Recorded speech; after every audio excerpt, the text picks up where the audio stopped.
Because you know what you want for the government is the organization that you need for the long term. But you need 2-3 times that number just during the implementation stage. Hire that out. But the people that you need long term, bring them on and keep them on for the duration. You need designers, consultants to oversee the contractors and the contractors, and then operator and maintainer. You can do that yourself, or you can hire out those services or parts of those services.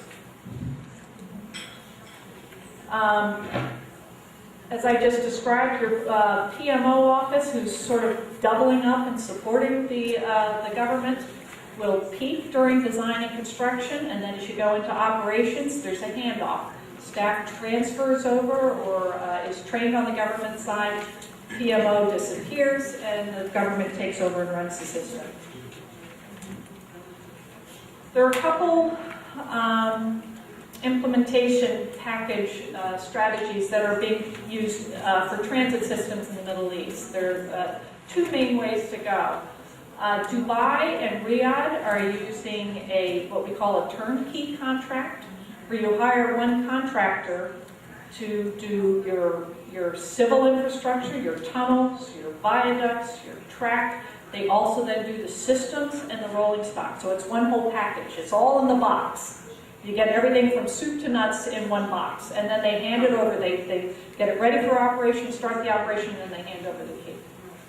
In Doha and Mecca, they've used another approach where they break it up into a lot of smaller contracts. You'll have a tunneling contract. You'll have some viaduct contracts. You'll have a trackboard contract. And then you might have one systems and rolling stock contract, or two systems and rolling stock contracts. But it breaks it up into a lot of contracts. The advantage of the turnkey is that you as government don't have to manage those interfaces. And there are interfaces. The track guys, the track contractor has to talk to the viaduct contractor, and the signaling contractor has to talk. They all have to talk to each other. So if in the lowercase Doha and Mecca, it's the government or the PMO who has to manage all of those interfaces. In Dubai and Riyadh, those were all under one umbrella. Now, I can tell you in Riyadh, those contractors aren't necessarily good friends with each other. They fight all over the world, and when they've had to work together as one team, it's not necessarily smooth.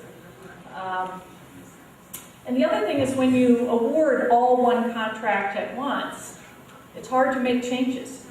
So if you sort of award a tunnel contract and then see what happens, and then if you're awarding separate contracts, your consequences, your claims tend to be smaller because it's related to that one contract. But a claim, and say in Riyadh, you got a $10 billion contract. A claim on a $10 billion contract is not going to be $20 million. It's going to be $1 billion or more.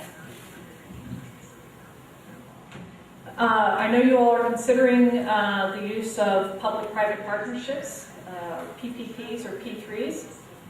It is a growing method of delivery for public transport systems around the world. Indeed, a lot of public infrastructure is going this way. In the grandest sense, what you have for a P3 is a concessionaire, so a team that consists of a financial partner, a contractor, and a designer will bring the financing for the project, design and build the project, and then may also go into operations and maintenance over, say, some period of time.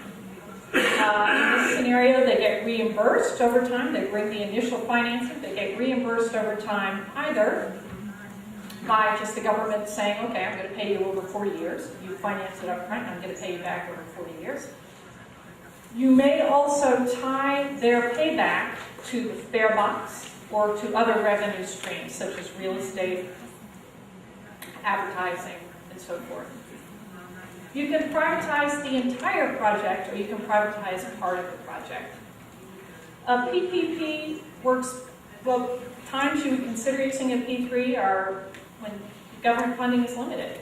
You just don't have the money in the government to, put forth a $5 or $10 billion program. It's preferable if the risks for the concessionaire are limited, which means you have a simple project, not a very complex project. Don't tie their reimbursement to, say, the fare box revenue, which is very questionable. In this part of the world, fare box revenue for a transit system, you don't know how many people are going to ride the system. You don't have public transport